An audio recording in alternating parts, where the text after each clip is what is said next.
previsto que este 17 de junio se iniciara la fase 3 de la desescalada hacia la reapertura ya más amplia de la economía, luego de las múltiples medidas restrictivas asumidas por el gobierno para controlar la pandemia del coronavirus en nuestro país, como todos saben. Pero no fue así, como todos saben. Nos quedamos en la fase 2, tras las recomendaciones de la Comisión de Emergencia Sanitaria.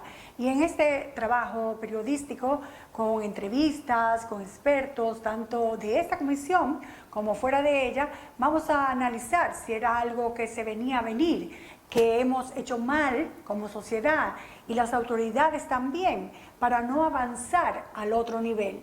¿Qué nos espera en lo adelante con el COVID-19? ¿Qué pasará con las elecciones? Son muchas inquietudes en esta fase 2 para entrar a la fase 3, pero sobre todo si la fase 3 ya no está hace tiempo en la sociedad desarrollándose como si nada. Unas medidas toma el gobierno y otras toma la sociedad. En este momento no se dan las condiciones para pasar a la fase 3. El 16 de junio, Gustavo Montalvo, ministro de la Presidencia, hizo el anuncio al país de que la fase 3 de la desescalada hacia la apertura de la economía no podía entrar en acción al día siguiente como se esperaba. En esta fase, como bien se sabe, se tenía previsto que las micro y pequeñas empresas pudieran trabajar con hasta el 100% del personal y las medianas y grandes con un 75%. Asimismo, a partir de esta fase, podrían realizarse servicios religiosos 3 veces por semana, aunque continuarían restringidas las actividades que impliquen aglomeraciones de personas. Pero un alto porcentaje de la población ha violentado las medidas trazadas por el gobierno desde el principio, desde el confinamiento en marzo, queriendo llegar a la fase 3 y hasta 4 antes del tiempo previsto.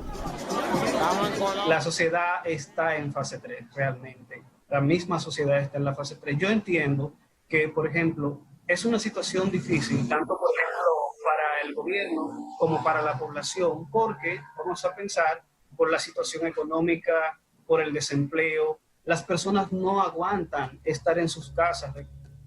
Ciudadanos han desafiado a las autoridades violentando el toque de queda. Hasta una pastora fue detenida a principios de mayo por ofrecer un culto concurrido de feligreses.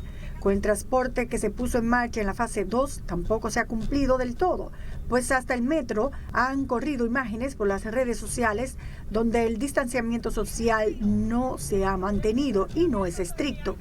Y las fiestas en las calles de distintos barrios de la fase 2 tomaron fuerzas como de moda, todos sin mascarillas, en la calle, gozando. Por eso era previsible un posible rebote. Se acabó el coronavirus. Yo estoy completamente de acuerdo que se venía a venir de que esta fase 3 iba a ser así realmente. Sabíamos que veníamos, lo que no sabíamos cuándo. Habíamos estimado que quizás dentro de 2 o 3 meses más iba a darse esa situación. En otoño, quizás por ahí por septiembre, octubre, noviembre, cuando empieza a ser un poquito más a cambiar un poco más las temperaturas también. Esperábamos que iba a haber ese cambio, pero ahora nos sorprende otra vez. Es probable que esté haciendo rebrotes. ¿Pero en qué fallamos?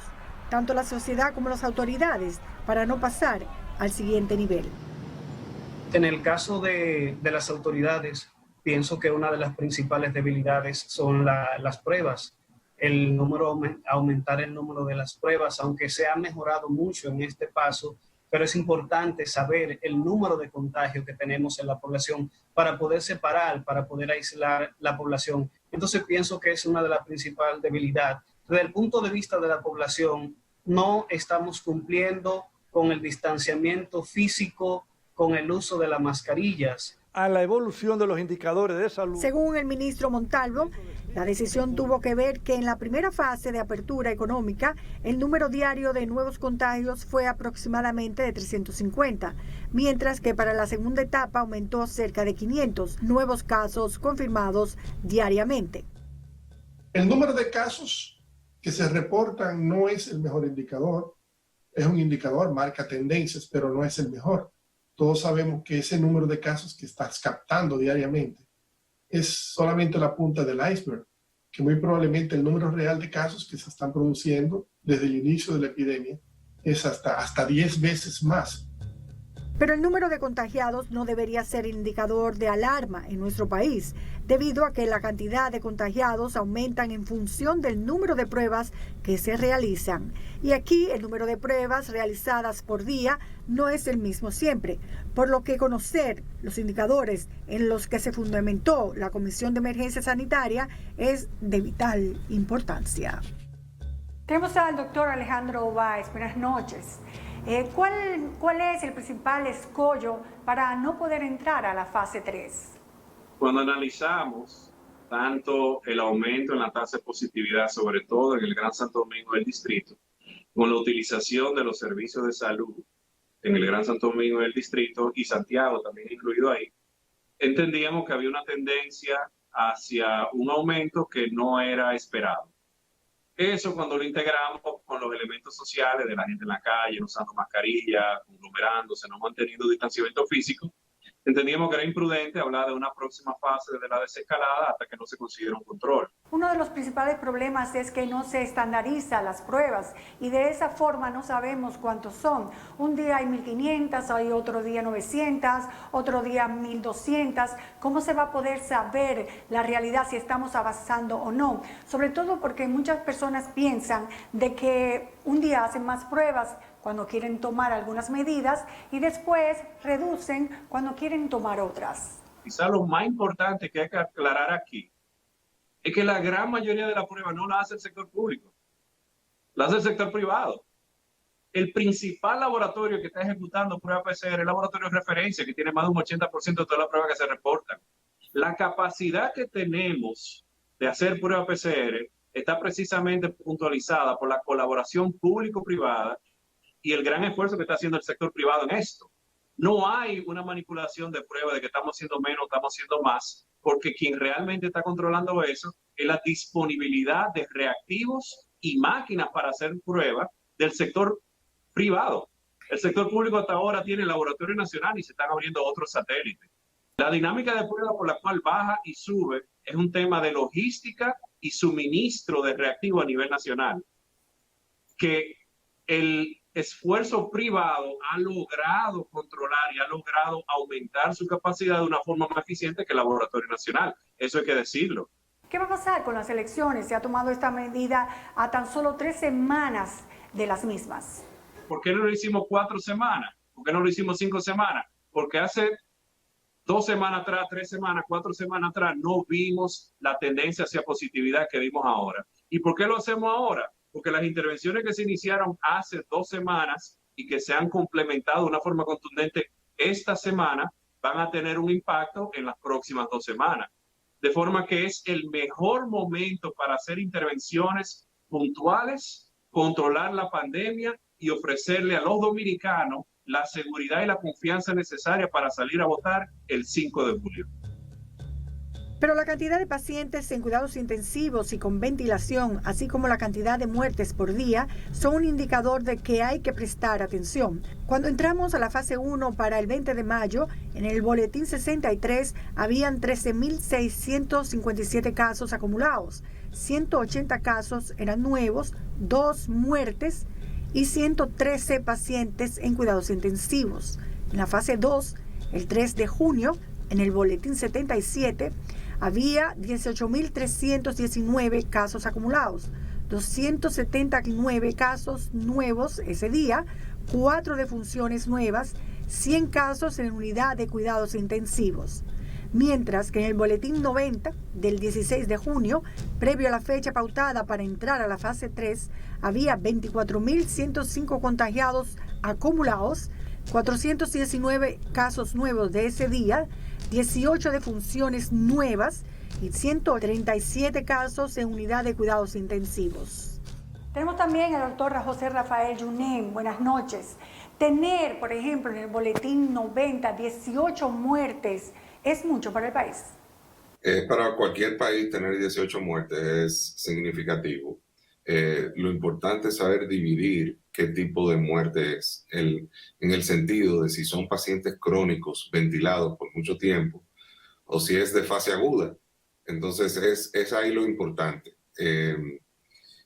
18 muertes es alto. La positividad del país en total ha subido de un 17 casi a un 26%. Y mi preocupación es la criticalidad. Si se sabía que la apertura tiende a aumentar los casos en todo el mundo, ¿por qué hay entonces tanta alarma, o mejor dicho, prudencia en el gobierno ante este hecho? ¿No había una proyección? Se sabe que hay más casos ahora y que los casos están más críticos. Si no tenemos el número de pruebas indicada a la perfección, no podemos decir cuál es la proyección, y esto no es una hoja de contabilidad, esto es medicina. Según la Comisión de Emergencia, la meta es que el sistema de salud no colapse y que los casos críticos no sobrepasen la cantidad que puedan ser atendidas. Sabemos que tenemos un sistema de intensivo que, aunque ha sido duplicado, en años anteriores teníamos mucho menos camas de intensivo que lo que ameritaba la población. Llegamos en un tiempo, hace 5 o 6 años, a tener 500 camas de intensivo o 700 camas de intensivo, porque habían algunas que eran privadas o patronato, para 12 millones de personas. Si tú lo comparas eso con los 68.500 de turismo, tú me dirás a mí si estábamos preparados o no. Aunque lo dupliquemos eso, yo creo que la variable es no solamente las camas, sino tener el control total de los pacientes que entran y salen y poder centralizar todos los esfuerzos sin que nos cansemos. ¿Qué habría que tener para pasar a la fase 3, doctor, sin ningún tipo de inconvenientes? Yo creo que la palabra es control aquí, y es el control de saber todos los casos que están en intensivo, que tengan un cotejo cada uno de ellos, que estén unísono. He podido hablar con la presidenta de la Sociedad de Medicina Crítica, saber que todo el mundo está pasando ese cotejo otra vez, y que los casos que estén en intensivos requieran intensivos, ¿okay? Que no sea una comodidad tenerlos intensivos, porque el enfoque importante para eso es tener ese personal dedicado a los más críticos. ¿Cuánto tiempo nos quedaríamos en la fase 2? Bueno, se habló como equipo de una semana, o sea, de ver cómo nosotros podemos apretar en una semana y volver a retomar esto. Y obviamente no es vamos a cerrar y no hacer nada, sino vamos a tomar el listado de intensivistas, vamos a ver cuánto cotejo se está haciendo, vamos a ver cuántos pacientes de verdad hay en cuidados intensivos que ameriten intensivo, y vamos, cómo están los suministros de esto, cómo tú puedes hacer telemedicina para poder ayudarse uno con otro, porque esto se suma, Nuria, no solamente al incremento de pacientes, de la positividad que ya hablamos, o de los pacientes de cuidado intensivo, sino también al cansancio de los médicos que ya llevan 90 días en esto. Entonces, es básicamente eso. O sea, lo que queremos es hacer el menos tiempo posible cuando tengamos el mejor control posible. Y nos pusimos de timeline o de meta. Alejandro te puede hablar mejor de eso, pero de tratar de tenerlo todo bajo control dentro de estos próximos 7 días. Esta semana, Salud Pública inició nuevamente unos operativos en los barrios que, según pudo contactar N Digital, tuvo poco respaldo institucional del personal logístico y soporte técnico y médico, y qué decir de los ciudadanos. No había pruebas PCR como se anunció y tampoco pruebas rápidas. Otra medida que sorprendió es que el Ministerio de Salud Pública esta semana decretó estado de epidemia nacional por el coronavirus, 3 meses después de haberse iniciado todo. Pero pasar a un siguiente nivel se necesita de una sociedad más comprometida y solidaria, que piense que cuidándose a sí mismo está cuidando a los más vulnerables.